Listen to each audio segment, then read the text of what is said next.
जरूरत पड़ेगी करनी से लगा एक सिपाही आपके साथ खड़ा मिलेगा साहब।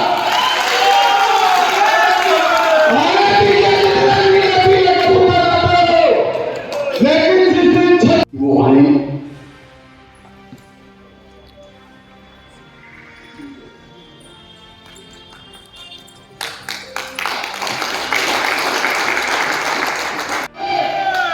तो ये शासन प्रशासन नीले पीले जितने भी हैं सब समझ गए, अन्यथा करनी सेना का विरोध झेल पाने की क्षमता सम्मिल नहीं है साहब।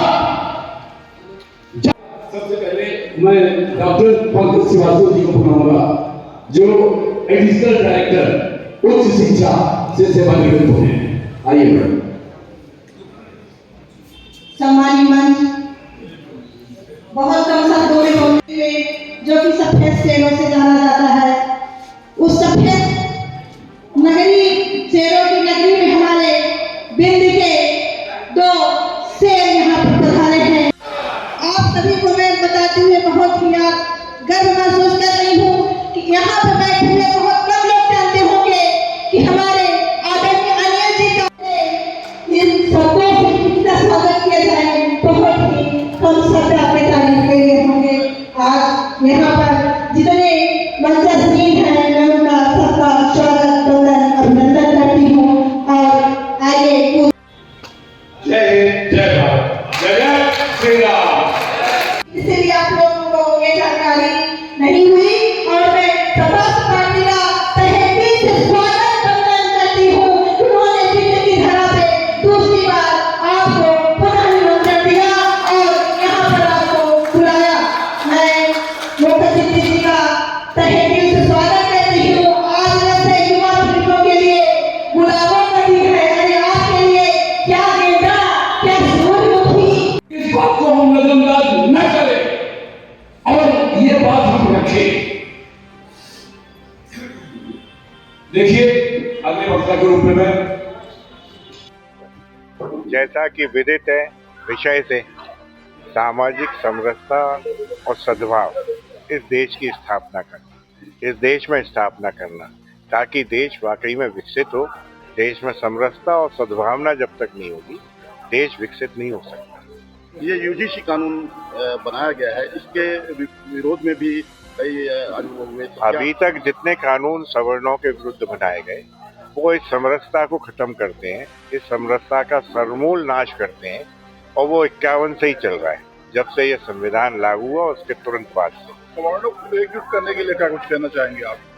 कोशिश कर रहे हैं कि सवर्णों को एकजुट हो। सारे हमारे जो सवर्ण हैं जिनका पतन हो रहा है, पूरे सवर्ण समाज का दमन शमन पतन सब हो रहा है। अब इसके उत्थान का समय इस तरह से आना चाहिए कि जो एक तो प्रतिभाएं देश को छोड़ के जा रही है वो पलायन हो रहा है, बच्चों को जानबूझ के हम लोग भेजते हैं। दूसरा, हम इस तरह का कुछ आयोजन करने जा रहे हैं प्रयोजन प्लानिंग की भविष्य में कि जितने कर्मचारी हैं जिन जिन पदों पे हैं वो सवर्ण समाज से और जो सवर्ण समाज है वो एक मत होके एक ही दिशा में चलेगा तो निश्चित है कि हम 15 नहीं 10% ही बाहरी हैं, 10% ही हम सत्ताओं में मिलेंगे। और ये सत्ताएं जो है हमने सबसे कहा है कि इन सत्ताओं को जो राजनीतिक दल है वर्तमान में इन्हें अब कभी भविष्य में हम वोट नहीं देंगे। यह मान लिया जाता है कि सपाक्स पार्टी पूरे देश में चुनाव लड़ेगी।